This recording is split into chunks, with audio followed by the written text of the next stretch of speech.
Assalamualaikum warahmatullahi wabarakatuh. Saya Rifai Haikal akan membahas tentang sejarah munculnya filsafat pendidikan Islam. Adapun sejarah munculnya filsafat pendidikan Islam, yang pertama yaitu pemikiran awal perkembangan Islam. Periode ini meliputi masa kehidupan Nabi Muhammad SAW dan masa pemerintahan Khulafaur Rasyidin. Periode awal perkembangan Islam ini dibedakan dari periode berikutnya dengan pertimbangan bahwa selama masa kekuasaan Nabi dan penggantinya, kekuasaan Islam berpusat di wilayah Arab. Dengan para Khulafaur Rasyidin, penggantinya tidak jauh berbeda. Pemikiran mengenai filsafat pendidikan pada periode awal ini merupakan perwujudan dari kandungan ayat-ayat Al-Quran dan hadis, yang keseluruhannya membentuk kerangka umum ideologi Islam. Di periode kehidupan Rasulullah SAW ini, tampaknya mulai terbentuk pemikiran pendidikan yang bersumber dari Al-Quran dan hadis secara murni. Jadi, hal-hal yang berkaitan dengan pendidikan berbentuk pelaksanaan ajaran Al-Quran yang diteladani oleh masyarakat dari sikap dan perilaku hidup Nabi. Jadi, pada masa ini, pemikiran awal perkembangan Islam, yaitu filsafat pendidikan Islam, ialah dilihat dari perilaku kehidupan Nabi yang menjadi pendidikan awal dalam Islam. Baiklah, selanjutnya periode klasik. Periode klasik mencakup rentang pasca hingga awal masa imperialis Barat. Rentang waktu tersebut meliputi awal masa pemerintahan Khulafaur Rasyidin, kekuasaan Bani Umayyah, zaman keemasan dan kemundurannya secara politis hingga ke awal abad 19. Walaupun pembagian ini bersifat tentatif, namun terdapat beberapa pertimbangan yang dijadikan dasar pembagian itu. Pertama, sistem pemerintahan. Kedua, luas wilayah kekuasaan. Ketiga, kemajuan-kemajuan yang dicapai. Keempat, hubungan antar negara. Keempat faktor ini selanjutnya dijadikan kerangka acuan dalam pendekatan terhadap perkembangan pemikiran yang berkaitan dengan filsafat pendidikan Islam. Sebab diperkirakan sejalan dengan kenyataan sejarah dan kebutuhan zamannya. Para cendekiawan Muslim dipacu untuk menjawab tantangan zamannya, dan kesungguhannya mereka telah membuahkan hasil dengan menempatkan Islam sebagai agama dan peradaban manusia sejagat. Islam bukan sekedar agama. Agama ini adalah suatu agama yang istimewa. Agama ini mungkin didefinisikan tapi tidak dapat dilihat dari karakteristik yang ditampilkan. Menurut Jalaluddin dan Usman Said dalam buku Filsafat Pendidikan Islam, bahwa masa periode klasik ini terdapat sejumlah tokoh pemikiran Muslim yang juga ada membuahkan karya-karya dalam bidang pendidikan, yaitu Ibnu Qutaibah pada masa 213 hingga 276 Hijriah. Kedua, Abu Sa'id Sahun 160 Hijriah dan Muhammad Ibnu Sahun 202 Hijriah. Ibnu Masarah 269 hingga 319 Hijriah.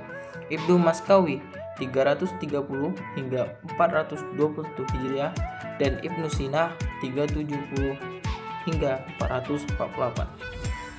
Bahwa pemikiran pendidikan di periode klasik ini ditandai oleh beberapa tahapan, yaitu pertama, pemikiran didasarkan atas upaya menelaah konsep-konsep ajaran Islam dan menerapkan dalam bidang pendidikan.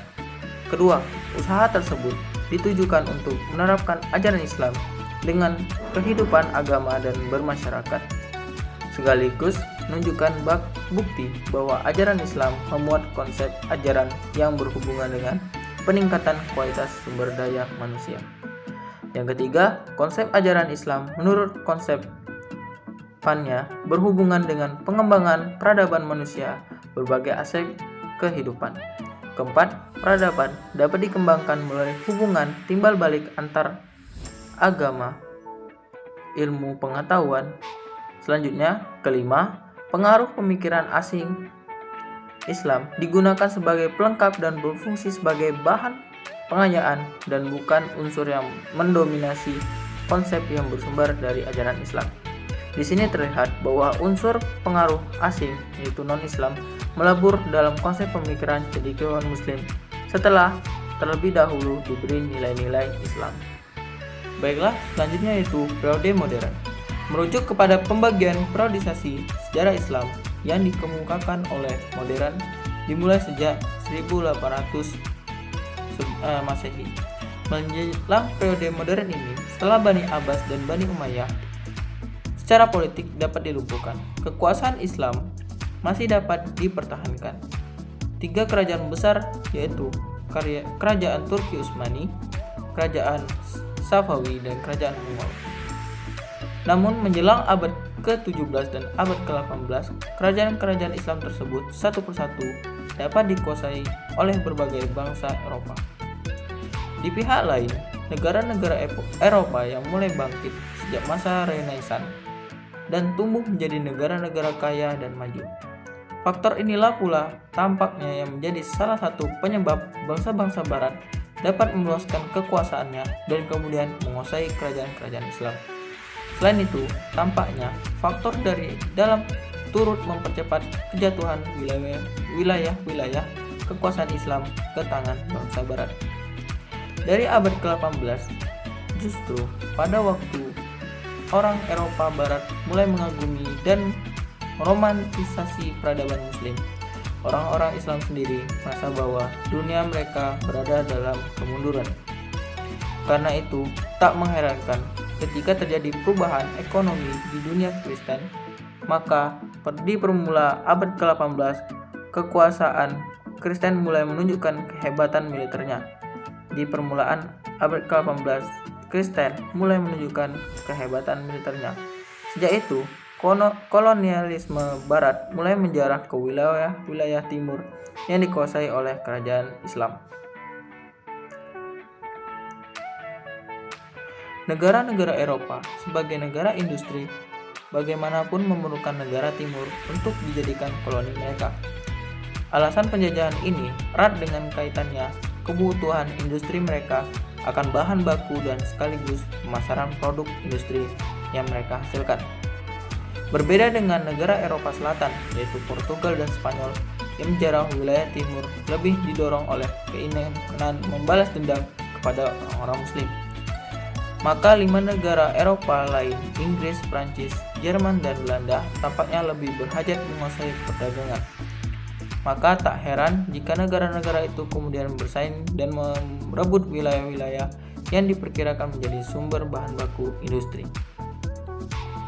Dalam kaitannya dengan kepentingan ekonomi tersebutlah maka negara-negara tadi berupaya sekuat tenaga untuk mentransfer nilai-nilai peradaban yang mereka miliki ke wilayah-wilayah koloni masing-masing. Di wilayah-wilayah tersebut terjadi usaha pembaratan, mulai berbagai jalur yang kemungkinan seperti sistem pemerintahan, pendidikan, pola kehidupan sehari-hari. Dan untuk kepentingan tersebut, masyarakat pribumi diperlakukan sebagai masyarakat kelas 3, yaitu di bawah kedudukan masyarakat Eropa dan Eropa campuran. Status sebagai masyarakat kelas rendah ini dilakukan dalam segala lapangan kehidupan, baik dalam bidang pemerintahan, politik, pendidikan, maupun dalam bidang pergaulan di masyarakat. Pengaruh pemberatan yang berlangsung sejak akhir abad ke-17 atau awal abad ke-18 ini mulai disadari oleh para intelektual di negara-negara Islam menjelang akhir abad ke-19. Di bidang pendidikan, pengaruh pembaratan ini tampaknya telah meninggalkan bekas yang cukup mendalam di negara-negara Islam. Sehingga ketika negara-negara Islam yang satu persatu terlepas dari kekuasaan kolonial dan menjadikan pembicaraan terutama di kalangan tokoh-tokoh pemikirannya, para pemimpin dan pemikir Muslim yang berusaha mengembalikan pamor Islam setelah mengalami kemerosotan selama berada di bawah kekuasaan negara-negara Barat, dihadapkan pada dilema. Tujuan yang diarahkan kepada upaya untuk membalas tantangan Barat itu, menurut beberapa penganut sejarah, berkisar pada 2 masalah pokok, yaitu umat Islam harus menemukan sumber kekuatan Barat dan merekanya untuk memperkuat masyarakat sendiri. Yang kedua, umat Islam harus bersatu dalam melawan kekuasaan Barat. Walaupun tidak persis benar, namun dilema tersebut membekas pada pemikiran dalam bidang pendidikan di negara-negara Islam. Di abad modern hingga sekarang, sejumlah pemikiran filsuf pendidikan Islam antara lain dikemukakan sebagai berikut, yaitu Rifat Badawi Rafi al-Muttatawi yang lahir di kota Tato, Mesir bagian selatan tahun 1801. Kedua, Muhammad Abduh lahir di Delta Mesir bagian hilir tahun 1849. Dan Ismail Raji Al-Faruqi dilahirkan di Haifa, Palestina pada 1 Januari 1991. Baiklah, itu saja penjelasan yang dapat saya berikan. Lebih kurangnya saya mohon maaf. Assalamualaikum warahmatullahi wabarakatuh.